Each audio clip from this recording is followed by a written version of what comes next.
เดี๋ยวพาคุณผู้ชมมาติดตามข่าวกันต่อนะคะ โดยทางพระบาทสมเด็จพระเจ้าอยู่หัวกระไดพระราชทานสิ่งของมอบของขวัญและกำลังใจให้แก่กำลังพลที่ได้รับบาดเจ็บจากสถานการณ์ความบ่สงบในพื้นที่ชายแดนไทยกัมพูชาจำนวน 11 นายค่ะ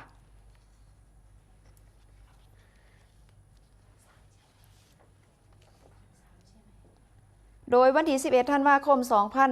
2568 เวลา9 โมง พระบาทสมเด็จพระเจ้าอยู่หัวทรงพระกรุณาโปรดเกล้าโปรดกระหม่อมให้นายณรงค์เทพเสนาผู้ว่าราชการจังหวัดอุบลราชธานีเชิญดอกไม้และก็ตะกร้าสิ่งของพระราชทานของพระบาทสมเด็จพระเจ้าอยู่หัวและก็สมเด็จพระนางเจ้าพระบรมราชินีไปมอบให้แก่กำลังพลที่ได้รับบาดเจ็บจากเหตุการณ์ความบ่สงบในพื้นที่จังหวัดชายแดนไทยกัมพูชาเมื่อ 10 ธันวาคมที่ผ่านมาและก็ได้รับการรักษาพยาบาลณโรงพยาบาลค่ายสรรพสิทธิประสงค์อำเภอวารินชำราบจังหวัดอุบลราชธานีจำนวน 11 นายซึ่งก็มีพลทหารกิติกรอินมันพลทหารพานุวัฒน์วิเทศจ่าสิบเอกวิทยวัฒน์ผิวพันธ์พลทหารนครินทร์เทือนเจริญพลทหารธีรพัฒน์อุทัยนิตพลทหารอโนไทยจิตดารัตน์จ่าสิบตรีเนรมิตรภารพงศ์10 ตำรวจเอกนพรัตน์อัมพวา